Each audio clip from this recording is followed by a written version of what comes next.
ជំរាបសួរប្រិយមិត្តជាពិសេសពុកម៉ែបងប្អូនដែលនិយមតាមដានតម្រុយឆ្នោតយួនជារៀងរាល់ថ្ងៃ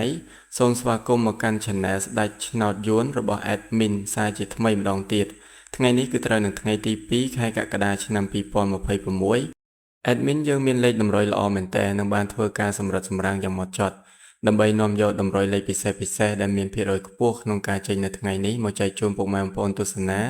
និងយកទៅផ្សងសំណាងហើយលាបហើយជ័យទាំងអស់គ្នាណាបាទប៉ុន្តែមុននឹងបង្ហាញលេខតម្រុយឆ្នោតសម្រាប់ថ្ងៃនេះ Admin សូមចាត់ពុកម៉ែបងប្អូនដែលទើបតែមកថ្មី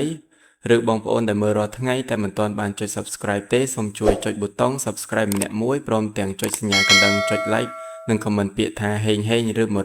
168នៅក្រោមវីដេអូនេះម្នាក់មួយផងបាទដើម្បីជាការលើកទឹកចិត្តសម្រាប់ Admin ក្នុងការខំប្រឹងស្រាវជ្រាវស្វែងរកលេខល្អៗលេខឆុតៗមកចែកជូនបងប្អូនដែលគិតថ្លៃ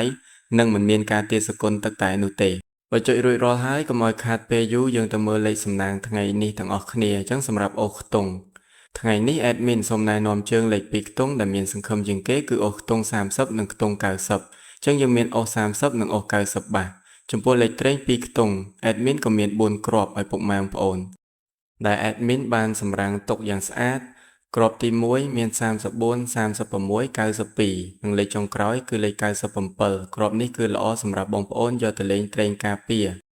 ចឹងសម្រាប់លេខ2ខ្ទង់ទាំង4គ្រាប់នេះមាន34 36 92និង97ពុកម៉ែបងប្អូនអាចធ្វើការពិចារណាបានបើស្រឡាញ់គ្រាប់ណាពេញចិត្តគ្រាប់ណាអាចយកទៅផ្សងសំណាងបានទាំងវេនថ្ងៃនិងវេនយប់ឥឡូវចូលដល់3លេខសម្រាប់បងប្អូនដែលចូលចិត្តផ្សងសំណាងលុយដុំថ្ងៃនេះ Admin មាន2គ្រាប់ពិសេសតែបងប្អូនអាចយកទៅលេងបានចំពោះ3លេខគុណគ្រាប់ទី1គឺលេខ185ហើយនិងគ្រាប់ទី2មាន925គុណអញ្ចឹងសម្រាប់3លេខយើងមាន185និង925គុណបាទឥឡូវនេះម៉ោងវេលានៃការចែករំលែកតម្រុយឆ្នោតយួនពី Channel ស្ដេចឆ្នោតយួនបានឈានចូលមកដល់ទីបញ្ចប់ហើយ